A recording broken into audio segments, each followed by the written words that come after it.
Hello అండి. అందరికీ నమస్తే. Welcome to my channel. ఈ వీడియోలో నేను పిల్లల లంచ్ బాక్స్ స్నాక్ రెసిపీ కోసం పప్పు చెక్కలు చేశానండి. యాక్చువల్‌గా డిఫరెంట్ ప్లేసెస్‌లో డిఫరెంట్ నేమ్స్‌తో పిలుస్తారు వీటిని. పప్పు చెక్కలంటారు, చెక్కలంటారు, కట్టె గారెలు గూడా అంటారు. సో, లాస్ట్ 2 వీడియోస్‌లో లంచ్ బాక్స్ స్నాక్స్‌గా నేను 2 లడ్డూస్ చేశాను గదా! కొబ్బరి లడ్డు ఒకటి, అవిసె గింజల లడ్డు ఒకటి. ఎప్పుడు స్వీటే కాకుండా కొంచెం ఫర్ ఏ చేంజ్ కారంగా ఉండాలన్నట్టు ఈ పప్పు చెక్కలు చేశానండి. ఈ రెసిపీ చూసుకుంటూ, అలాగే నేను ప్రతి వీడియోలో కూడా కుకింగ్ వీడియోలో ఏదైనా డిఫరెంట్‌గా పిల్లల మీద మాట్లాడుతున్నా కదా! దాన్ని కంటిన్యూ చేస్తున్నానండి. అందుకే ఈ వీడియో థంబ్‌నెయిల్‌లో కూడా ఎడ్యుకేషనల్ టిప్స్ అని పెట్టాను పిల్లలవి. ఓన్లీ కుకింగ్ వీడియో మాత్రమే చేస్తే వ్యూవర్స్ అందరికీ కూడా కొంచెం బోరింగ్‌గా ఉంటుందండి. ఎందుకంటే ఈ రెసిపీస్ అన్నీ కూడా మనకు తెలిసినవే, మనం రెగ్యులర్‌గా చేసుకునేవే. అలా కాకుండా నాకు కూడా కొంచెం ఏదో యూజ్‌ఫుల్‌గా మీకు ఏదైనా మాట్లాడాలనిపించింది. నాకు తెలిసిన విషయాన్ని మీతో చెప్పాలనుకుంటున్నాను. అలా ప్రతి వీడియోలో కూడా కుకింగ్ వీడియోలు. మనం లాస్ట్ 2 వీడియోస్‌లో 1-5థ్ పిల్లల ఎడ్యుకేషన్ గురించి మాట్లాడుకున్నాము. న్యూస్ పేపర్ రీడింగ్ గురించి మాట్లాడుకున్నాము. అలాగే ఈ వీడియోలో కూడా ఏదైనా ఒకటి మాట్లాడుకుందాం. సో, ఫస్ట్ రెసిపీలోకి వెళ్ళిపోదామండి. దీనికోసం నేను ఒక 3 గ్లాసెస్ వరకు బియ్యం పిండి తీసుకున్నాను.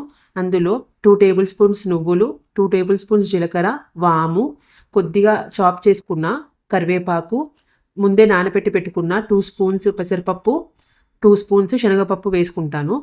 అలాగే ఇంకా మనం సరిపడా కారము, సాల్ట్, కొంచెం పసుపు వేసుకొని కొద్ది కొద్దిగా వాటర్ పోసుకుంటూ కలిపేసుకుంటే మనకి చపాతీ పిండిలాగా వస్తుంది. కొంచెం క్రిస్పీనెస్ రావాలి అనంటే వేడి చేసిన నెయ్యినైనా కొంచెం బటర్ అయినా వేసుకుంటే చెక్కలనేవి పైన క్రిస్పీ లేయర్ లాగా వస్తుందండి. ఆ పిండిలోంచి చిన్న చిన్న పిండి ముద్దలు తీసేసుకొని మనం పూరీ ప్రెషర్ ఉంటే పూరీ ప్రెషర్‌లో అయినా ప్రెస్ చేసుకొని డైరెక్ట్ నూనెలో వేసుకొని కాల్చుకోవచ్చు. లేకుంటే చేత్తోనైనా ఇలా చిన్న చిన్నగా ప్రెస్ చేసుకుంటూ చేసుకోవచ్చండి. ఇది మన రెసిపీ. రెసిపీ అనేది మీరు చూడండి. సో, నేను ఈరోజు మాట్లాడాలనుకుంటున్న టాపిక్ వచ్చేసి, మనం అందరము కూడా పిల్లల్ని రెగ్యులర్‌గా స్కూల్‌కి పంపిస్తుంటాం కదండీ! బట్ డైలీ బేసిస్‌లో వాళ్ళు స్కూల్‌కెళ్ళిన తర్వాత ఏం నేర్చుకుంటున్నారు? వాళ్ళు నేర్చుకున్న దాంట్లో ఔట్‌కమ్ ఎలా ఉంటుంది అనేది మనం చెక్ చేసుకుంటున్నామా లేదా అనేది ఒకసారి నేను మీతో మాట్లాడాలనుకుంటున్నాను. ఎందుకు అంటే, వాళ్ళు ఏదైతే క్లాస్‌లో నేర్చుకుంటున్నారో సబ్జెక్టు డైలీ అయినా కావచ్చు, ఓవరాల్ ఇయర్ అయినా కావచ్చు, ఆ సబ్జెక్ట్ ఔట్‌కమ్ అనేది మనం చెక్ చేస్తేనే మనకు తెలుస్తుంది. ఎందుకంటున్నా ఈ విషయం అంటే ఏ స్కూల్ కూడా 100% పిల్లల్ని ఫోకస్ చేయదండి పిల్లల మీద. ఎందుకంటే వాళ్ళ స్కూల్‌లో కూడా ఈచ్ క్లాస్‌లో 30-40 మెంబర్స్ ఉంటారు. ఎవ్రీ సబ్జెక్ట్ టీచర్‌కి వాళ్ళ క్లాస్ పీరియడ్ డ్యూరేషన్ వచ్చేసి 40-50 మినిట్స్ ఉంటుంది. ఆ టైంలో ఒక్కో పిల్లాడి మీద ఫోకస్ చేయడం అనేది అది కష్టమవుతుంది వాళ్ళకి. సో, వాళ్ళు 1 అనేది వాళ్ళు ఫోకస్ చేయలేరు. ఇంకా ఈవెన్ పిల్లలు కూడా ఆ క్లాస్‌లో ఏమైనా డౌట్స్ ఉంటే పర్టిక్యులర్ టీచర్‌ని అడగలేరండి. ఇది అడిగితే మేడం ఏమన్నా అనుకుంటుందేమో, ఇది కూడా అర్థం కాలేదా? ఇది కూడా రాదా? అని అంటదేమోనని భయానికి అడగకుండా ఉంటారు. సో, దానికోసమే మనం వచ్చిన తర్వాత ఆ రోజు ఏం టాపిక్ జరిగింది? అర్థమైందా లేదా? ఏమైనా డౌట్స్ ఉన్నాయా? హోంవర్క్ కంప్లీట్ చేశారా లేదా? అనేది చెక్ చేసుకోవాలి. హోంవర్క్ కంప్లీట్ చేయకపోతే వీళ్ళకి అర్థం కాలేదన్నట్లు మనకు అర్థమవుతది. అలా చెక్ చేసుకోవాలి. ఎందుకు ఇది చెప్తున్నాను అంటే, నేను యాక్చువల్‌గా లాస్ట్ ఇయర్ మా బాబు యాన్యువల్ పేరెంట్స్ మీటింగ్ ఉంటుంది గదా! అకాడమిక్ ఇయర్ అయిపోయిన తర్వాత మనకు ప్రోగ్రెస్ రిపోర్ట్స్ రిసీవ్ చేసుకోవడానికి వెళ్తాం గదా!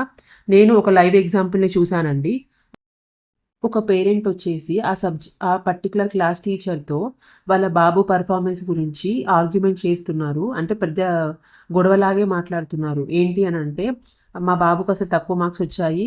ఈ పెర్ఫార్మన్స్ ఏం బాలేదు. డి గ్రేడ్, ఈ గ్రేడ్ 1, 2 సబ్జెక్ట్స్‌లో పాస్ మార్క్స్ కూడా రాలేదు. మీ పర్టిక్యులర్ సబ్జెక్ట్ టీచర్స్ మీరేం చేస్తున్నారు?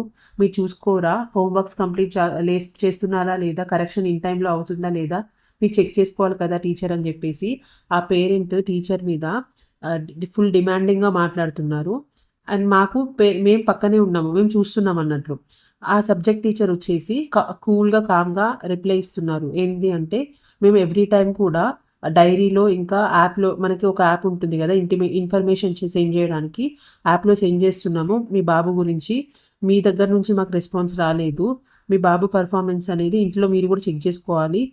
ప్రతీదీ మేము చెప్పలేం కదా మేడం అని చెప్పి ఆమె పేరెంట్‌ని కన్విన్స్ చేయడానికి ట్రై చేశారండి. బట్ ఆ పేరెంట్ మాత్రం చాలా అగ్రెసివ్‌గా మాట్లాడారు.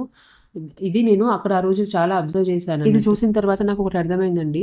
మనం లక్షల్లో ఫీజులు కడుతున్నాం కదా అని ప్రతిదీ స్కూలే చేయాలి, స్కూల్ టీచర్సే చెప్పాలి అనేది మనం అట్లా అనుకోవద్దు. మన పిల్లల పట్ల మనం కూడా కేర్ తీసుకోవాలి. ఎప్పటికప్పుడు చెక్ చేసుకోవాలి. మన పిల్లలు డౌట్స్ ఉన్నా టీచర్స్ కంటే కూడా మనతోనే ఎక్కువ ఫ్రీగా చెప్పుకోగలుగుతారు. మన దగ్గరే ఎక్కువ ఫ్రీగా ఉండగలుగుతారు. సో, నేను చూసిన ఒక ఎగ్జాంపుల్‌ని మీతో షేర్ చేసుకున్నానండి. సో, మీరేమనుకుంటున్నారో మీ ఒపీనియన్స్‌ని కింద కమెంట్ చేయండి. అలాగే మీకు ఈ వీడియో నచ్చినట్లయితే మన ఛానల్‌కి సబ్స్క్రైబ్ చేసుకొని లైక్ చేయండి. ఫైనల్‌గా నా పప్పు చెక్కలనేవి ఇలా వచ్చాయి.